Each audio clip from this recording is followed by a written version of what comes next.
Good day to you, ladies and gentlemen. Deacon David Sheila here, Rashad Milligan sitting right here. This is Primetime Sports Talk. I've got some good news and some bad news, okay? The good news is the Falcons won. The bad news is it was the Air Force Falcons, not our beloved Atlanta Falcons. The Air Force Falcons beat Georgia State 48-14 this past Saturday over in Colorado. Not a very good game for Georgia State, but Rashad, we saw maybe some positive things, right? A positive like what? Like the fact that we finished the game and then we can go on to the next week to Wisconsin? I mean, and we're pretty healthy. We're 1 week closer to ending this road trip. That's the healthy. I mean, our #1 receiver, Penny Hart, is out, so we don't even have that really. Well, he didn't even come into the game to play. Penny Hart missed the game. And so did McKinney DiCheridor. Yes, sir. That's our defensive end, and he was gone. And we had another guy.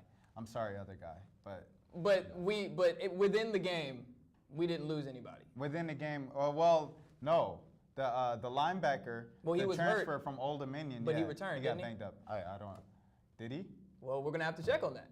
We're gonna have to check. We're gonna have to check on that. But I tried to get some positive stuff out of you. You see how we were trying to force it out? It's because there's really hardly anything positive out of this game. 48-14 was the final score, but the numbers, like the stats, really tell a different story. So let's just skip straight to the meat of the stuff, okay? Not that 48-14 was, something to brag about to begin with. No, but compared to the fact that 464 rushing yards were attained by Air Force and Georgia State only had 27, that's something that needs to be fixed. I mean, we've talked about the rushing game. Caleb and I have talked about the rushing defense of Georgia State and how poor that has been, not just this year, but in years past. And they've been, Trent Miles and the guys have always talked about we're going to get better on run and run defense. But they gave up 325 to Ball State in week 1. Week 2, now 464. Next week, and we're going to detail it in a little bit, they're going against Wisconsin, who's ranked number 9 in the nation. So, yards. If you talk about the rush defense, I don't think the defense, as you said, we're going to get into a little later, but you can't blame it on the defense. Why not? When you look at it, time of possession, when Air Force has 30 more minutes of offensive possession where they're on the field and they're just running you down, it wears the defense out. Obviously, that's just one of the traditional courses of football. Everybody knows that defense, when they run, it's going to wear you down eventually. And, when the offense can't stay on the field because we can't run ourselves, I think our run offense is hurting, is making our run defense look worse than it actually is. But here's the thing. 464 is not something you give up. Right.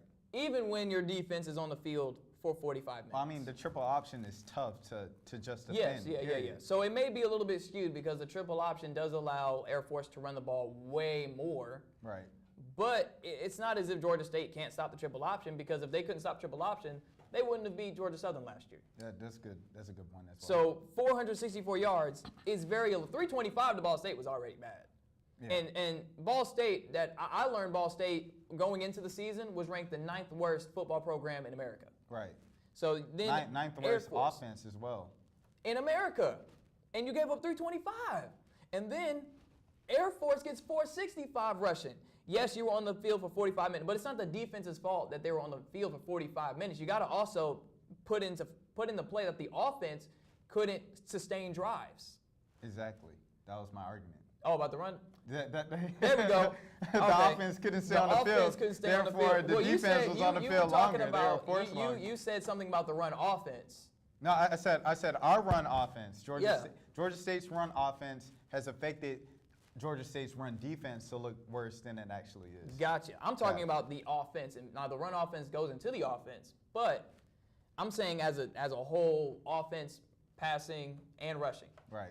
We couldn't sustain drives. That's the problem. Definitely. That's the problem. It's outside of Georgia State has never been able to rush the ball. I believe the biggest problem though that comes from that is the rushing offense. The rushing offense, cripples the entire offense because if everybody's just we can't guard the pass every single play, defend the pass, instead of, because we know you're not going to run for more than 2 yards. When your number one running back, Kendrick Bourne, only gets, 15 yards? 15. When your number one running back's only get 15 Yeah, yards 15. and you can't nobody get nothing, then okay, we're just going to get your very good receiver, your good receiving core, with your new quarterbacks that don't really know the playbook, and they can't complete a pass. So, I mean, I think it all starts, the roots is in the running. So you think Georgia State has a develop a running game? They have to develop a running game. Because, I think last year we had a cop-out having a quarterback like Nick Arbuckle. You're not going to have a quarterback of Nick Arbuckle's, level every single year. That's a once-in-a-decade type quarterback. Once in every 2 decades probably. Now, I can understand that. Right. With Nick Arbuckle averaging, 333 yards per game? Exactly. Then, yeah, a rushing game, you don't really need that. He hit a lot of those problems last year. He didn't really hide it because Georgia State still couldn't run the ball. Right, it's not like right. Georgia State won 7 games or 8 games. They still went 6-6. The problem is just that even Nick Arbuckle or not, there were problems when it came to staying on and sustaining drives. And the reason why, there's a drive right here. Georgia State, first opening drive of the entire game. Less than 2 minutes, 7 plays, 75 yards, which ended with a 22-yard touchdown pass to Ari Wirtz, who caught it with one hand, by the way. Right. Shouts out Super exciting. Shouts out to Ari Wirtz, who loves to retweet anything with his name in it, by the way. So Ari, we see you, because we do tweet your name a lot, and the jug walk, which I think you'll be highlighting this week too. By the way. Perhaps. Maybe, perhaps. Okay, well, hopefully you do. We'll see if he's in a good mood. That sounds exciting. But Ari Wirtz, one-handed catch for a touchdown, right? We're 2 minutes into the game at 7-0.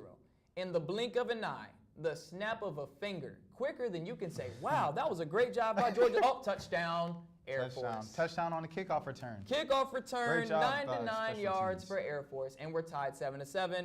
And after that, Air Force never looked back. So Air Force then scored a field goal, then another field goal, then a touchdown. But then Georgia State said, okay, we can come back. So they had a good kickoff return. Glenn Smith, 88 yards. So he reverse field, got down to the 6-yard line, and then Georgia State punched it in, but then a touchdown, and then a touchdown, and then a touchdown, and then another one. And one of these touchdowns, there was an onside kick. Well, it was after when they were up 20. When they were up 34-14, they had that onside kick. That is going true. Into the fourth quarter, and that's when you texted me like, "What the heck is going on?" Oh yeah. It was to me, to be up by that many points and kicking an onside kick is kind of at like home. Really? Right. Did they really need to do that? They didn't. I'll answer that question for you. They didn't, David. But that's kind of what happened. So like I said, Georgia State got absolutely blown out, 48-14, and 464 rushing yards. 45 minutes of possession time for Air Force. Compared to our 15. And the problem that just really stands out to me is that we've got Wisconsin next week, and then the week after that, Appalachian State. Right. And then Georgia State comes back home to face, who is that? Texas State.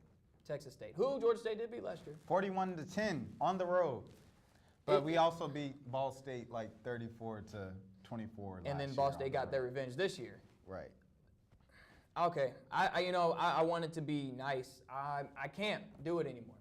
And the reason why is because what Trent Miles and the rest of the football team love saying is, or especially last year when they were regarded as like the worst football team ever because they would go winless and only win one game, is don't believe the hype.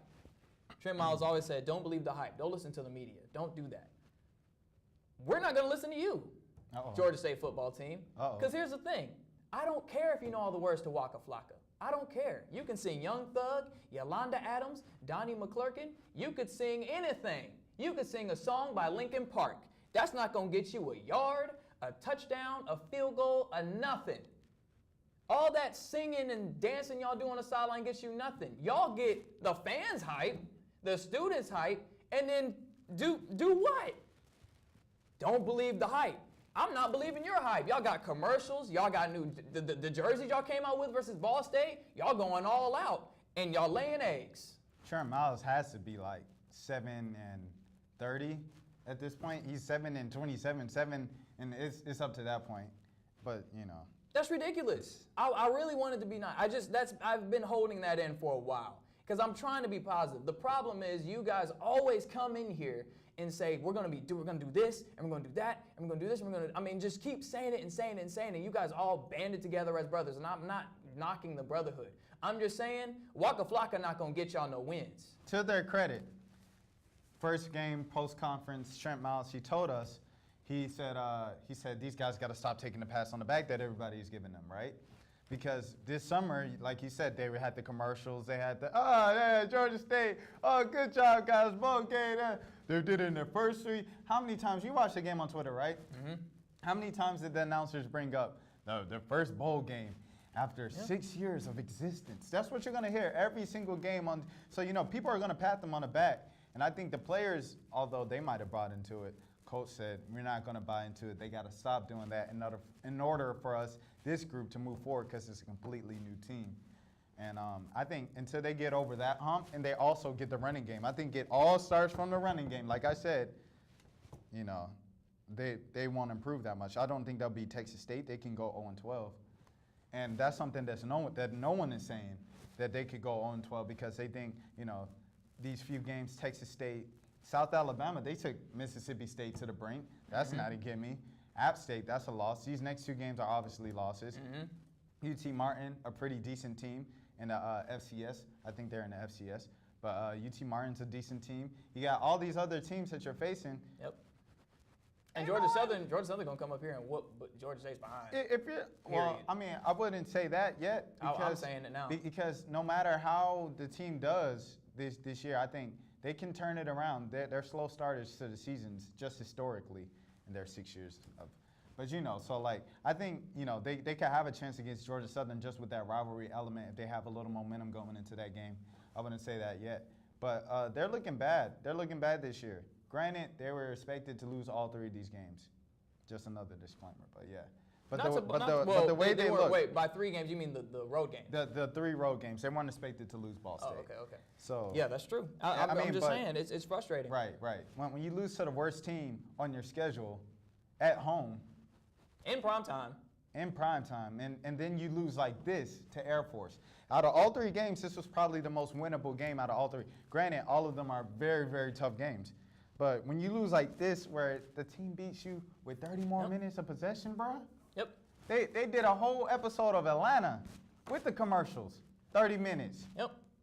That's exactly what they did. You got to do better, man. 45 minutes of possession. But you know what? Someone's got to get the game ball. Somebody's got to get the game ball. Someone's got to get it. And we can't pull a Jared, because if we pull a Jared, then we could do every loss. And that's unoriginal. And there's going to be a lot of losses. So we just can't give nobody the game ball the whole way through. I don't want to do that at all. Someone's got to get it, so I'm going to go ahead and give it to you while I think long and hard about who actually should get this game ball. Game ball, game 2, week 2. Air Force, not a great game, as we just said, for the past 15 minutes. I think we've been going. I'm going to give it to that boy, Ari Warts, with the one-handed touchdown grab because, it was at the beginning of the game, and Georgia State needed that. Georgia State needed that to feel that confidence, going in without Penny Hart. Penny Hart was a last-second decision. He was in pads on the sideline to know that you're not going to have him. You already knew that you were probably going to lose. So just to have that come out in the first couple minutes, it's a big booster. So shouts out to Ari Warts. All right, shouts out to Ari Warts. So go ahead and retweet yourself, son. I'm not going to give it to Ari, even though I could, because funny story, Ari Warts is dating Madison Newby, and I give Madison Newby the game ball all the time. So I could give it to Ari, but I'm not. I'm going to go give a shout out to a guy who I brought up. It was my first show at Primetime, and I was sitting at this desk with, well, not this actual desk, but I was doing a show with Jared Oliver, who was the anchor at the time. And we were talking about expectations for the season of Georgia State last year. And I brought up a guy named Chase Middleton, a linebacker that had just come out of high school. And he, in high school, led the state of Georgia in tackles. He led the entire state in tackles. He had over 100. He led Georgia State in tackles against Air Force. He had 15 points. I'm happy. It's a guy that I did my research and I found him and I was like, I really like this guy, Chase Middleton. I can't believe we actually got a hold of Chase Middleton, the most tackles in Georgia. I like this guy. He's been pretty quiet since then. He's been pretty quiet, but 15 tackles against Air Force, he led the team in tackles. So I'm going to give Chase Middleton the game ball here. Go a little bit off the cuff. That's a good off the wall analysis. You want to talk about Wisconsin a little bit? Yeah, before so we we're wrap gonna up? preview Wisconsin because it's the middle of the week. Of course, the game was on Saturday. We're recording this right now on a Tuesday. On a Tuesday. I knew that was coming. I was trying to. Hey, I was gonna hey, lob you it up. lobbed it up, I was yeah, gonna yeah. lob it up. You said- So we're gonna talk about Wisconsin a little bit. So Wisconsin, week 1, beat LSU. LSU was ranked number 5 at the time. Wisconsin wasn't even ranked yet. Week 2, so this past week, they beat Akron 54-10, and Wisconsin is now number 9 in the nation. They were number 10 last week, so they've moved up. So number 9 in the nation going against Wisconsin, or like T-Pain says, Wisconsin. Akron scored 10 points. Right. What's the over/under on what Georgia State will score? Over under. First of all, I just want to talk about Akron and just Wisconsin's dominant a little bit. I want to give them a little pat on the back. So Wisconsin, so far through the first 2 games, has outscored their opponents 331-11 in the first quarter of their first 2 games. So that makes no sense. It's probably 31-11. I just thought about that. Keep going. But when you talk about Wisconsin, they've got off to fast starts. Georgia State gets off to fast starts. So when you're talking about scoring, I think I'm going to go with Georgia State's going to have 21 points. Wisconsin's going to have, say, 62. 62-21. 62-21. I think I have to agree with that. 62-21 sounds like a reasonable score. Wisconsin is a team that very, very, very solid on defense. If you saw what they did to Leonard Fournette in Right. week 1, they're very well put together. So I think for Wisconsin to come out here and absolutely dominate Georgia State is a given. The big question here is, what's Georgia State going to do? Are they going to step up? Because last year, Georgia State played Oregon, Right. who was coming off of a national championship appearance. Right. And Georgia State ended up scoring, how many did they score? I think they scored 28 points. 28 points, which was really impressive. I mean, but Oregon did have one of the worst defenses in the Pac-12. It's still impressive. It's still impressive. Sun Belt going against Pac-12. Right. Now this is Sun Belt going against Big Ten. Right. And I think this is a situation where Georgia State can, yes, they will lose. I mean, ultimately they're going to go get this money because that's why they're doing it. But this is a chance for them to really get some confidence, because I think after that game versus Oregon, they did gain a little bit of confidence. Because I think even that asked game Coach. against Oregon really powered behind the 4-game winning streak before it happened. Mm-hmm. Streak, excuse me.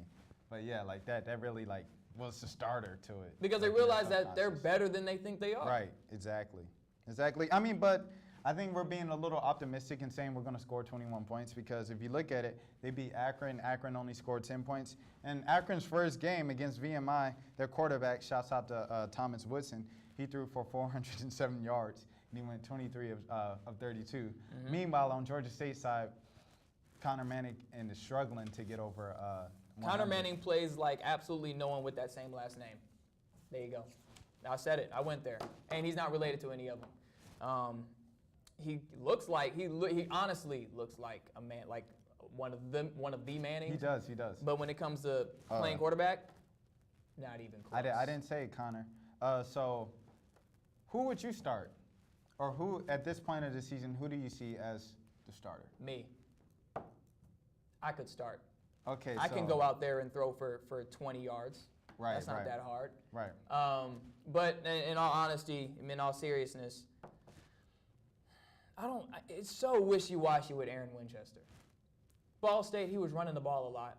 Barely missed a deep pass. Should have had it. In the scrimmages, does fantastic. Right. Scrimmages, he's awesome. Right. And then he falls off. Connor Manning is like he starts off and then he goes flat. Right. And either way, you're probably not going to win. And the 2-quarterback system that Coach Miles is using with, I'm going to put Connor in here, okay, well, you're starting to get flat, so I'm going to put Aaron in here. Oh, what you going to do, Aaron? And Aaron, you don't know what you're going to get. He's like a box of chocolates, right? We don't know what I think Aaron's you do gonna know do. what you're going to get. That's the problem with Aaron. With Aaron, I just said he's we going to don't get the know, ball though. and he's going to run. But Air Force, we've seen that he can pass, though. But in the scrimmages, we haven't seen that in a game. That's true. He must be scared. We've It sounds like he's scared. We've seen of it against his own defense in a practice setting, glorified practice. We haven't seen it in an actual game yet. Okay. Well, I would start Manning just because. Well, I would probably start Manning just because Aaron, it looked really nasty when Air Force picked up on what he was going to do, run right when he got the ball every single time. And they blitzed him, and they brought the heat, and they made him look bad. He had -2 yards rushing, I believe. Well, so, it's on film now. What Aaron Winchester does is now on film. Right. So I would pick Connor Manning. So my prediction is that we're talking about football on a Tuesday right now. I would say we're probably going to lose 3 games in a row. At the end of you got to get out, man. You have got to get out. Oh my goodness! I've already said we were gonna. Georgia State was gonna start 0-4, and I also think the Atlanta Falcons will probably start 0-6. Random fan. I'm just putting that in there now, since a lot of football is going the wrong way for the Deacon right now. So my fantasy football is going horrible. Well, I thought you won. I lost to Toby. Okay, and I lost to our GM Joey, so I'm losing everything. But hopefully Georgia State can come away with a win on Saturday against Wisconsin. And whether they win or lose, we'll be right here, Primetime Sports Talk. I'm the Deacon David Shield. This is Rashad Milligan. We'll see you guys next time.